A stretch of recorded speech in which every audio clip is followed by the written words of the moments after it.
Da Maribor velja za športno mesto, ni treba nikomur posebej razlagati. Urejene travnate površine, ki omogočajo kvalitetno izvedbo treningov in tekmovanj, pa so ključne za mladinske sekcije, ki predstavljajo prihodnost mariborskega športa. Novo igrišče na desnem bregu Drave bo velika pridobitev.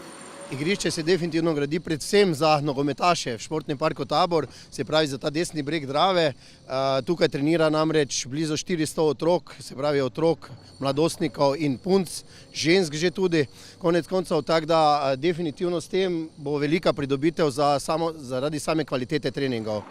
Zraven osrednjega športa, nogometa, bo igrišče v uporabi tudi za nekatere druge športe. Trenirajo tudi ameriški nogomet, ragbi, frisbee, tudi hokejisti, bom rekel, rokometaši. Dejansko, bom rekel, je ta park namenjen nekako domala večini športov mesta Maribor in jaz mislim, da bodo tudi oni imeli nekaj, bom rekel, od tega igrišča. Igrišče do zdaj ni veljalo za dovolj kakovostno. Z novim se stvari spreminjajo. Dejansko gre komplet za novo igrišče za umetno travo, se pravi komplet nova drenaža z vsemi sistemi za odmakanje, tudi za pripravo za reflektorje v nadaljevanju, priprava za ograjo, tako da dejansko pride vse, bi rekli, od A do Ž na novo narejeno.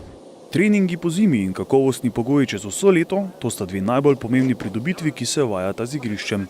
V športnem parku Tabor so 4 nogometna igrišča, 2 sta že dokaj dotrajana, eno izmed teh je tole.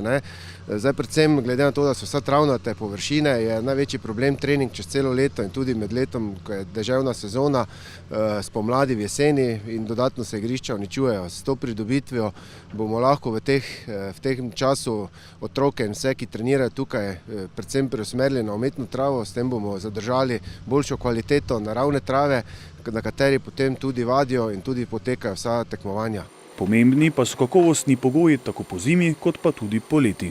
Gre za v bistvu izredno veliko pridobitev, ne samo za športne objekte in športni park, v bistvu za cel Maribor, ker tukaj tudi tekmujejo oziroma hodijo na priprave razne tuje ekipe že.